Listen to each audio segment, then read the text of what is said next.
Assalamualaikum warahmatullahi wabarakatuh. Perkenalkan, saya Hizkia Sayensa Juli Samsudin.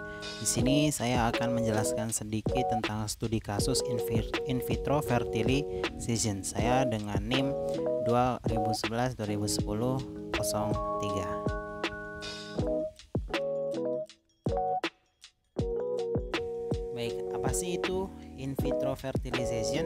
In vitro fertilization ini sendiri merupakan fertilisasi atau pembuahan sel telur oleh sel sperma, yang mana ini dilakukan secara in vitro atau di luar dari tubuh si ibu atau di luar dari rahim, di mana ini dilakukan guna mempermudah atau membantu pasangan yang dia kesusahan dalam proses fertilisasi. Kasus kali ini terdapat sepasang suami istri yang mana ia ingin memiliki anak melalui sistem in vitro fertilization. Sedangkan suami berumur 42 tahun dan istri berumur 37 tahun. Apakah dengan umur seperti itu dapat menghasilkan seorang anak melalui in vitro fertilization? Mari kita bahas secara bersama-sama.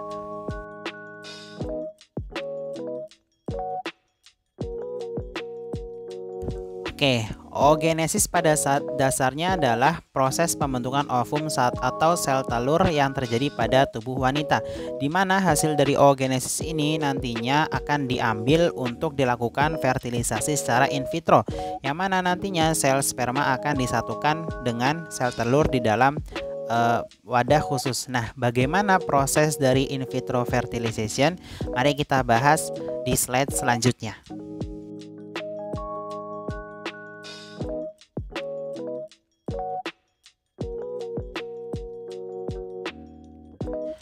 Tahapan stimulasi. Nah, tahap stimulasi atau perangsangan produksi sel telur matang, di mana pada tahap awal ini dokter akan memberikan pengobatan agar tercapai proses ovulasi sel telur matang pada istri dan memantau efek obat secara berkelanjutan.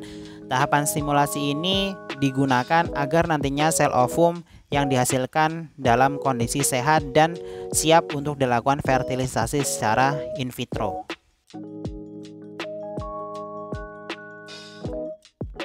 Selanjutnya adalah tahapan pengambilan sperma dan ovum. Untuk prosedur pengambilan sel telur yang telah matang atau ovum, pick up akan dilakukan dalam ruangan operasi dengan teknik transvaginal direct oocyte recovery, sedangkan sperma suami diambil melalui masturbasi ke dalam wadah steril setelah 3 hari berpantang atau melalui prosedur pengambilan khusus di ruang operasi.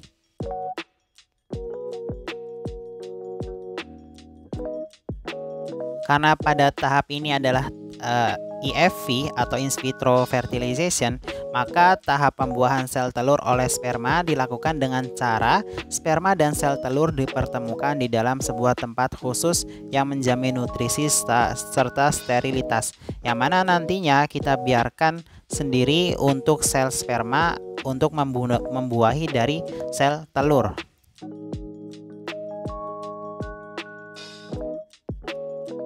Tahapan selanjutnya yaitu tahapan pencangkokan.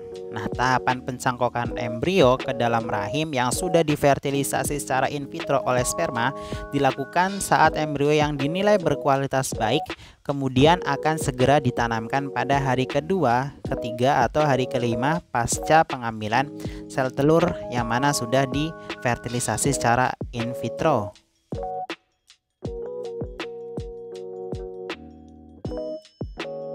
Terdapat 4 faktor kegagalan in vitro fertilization.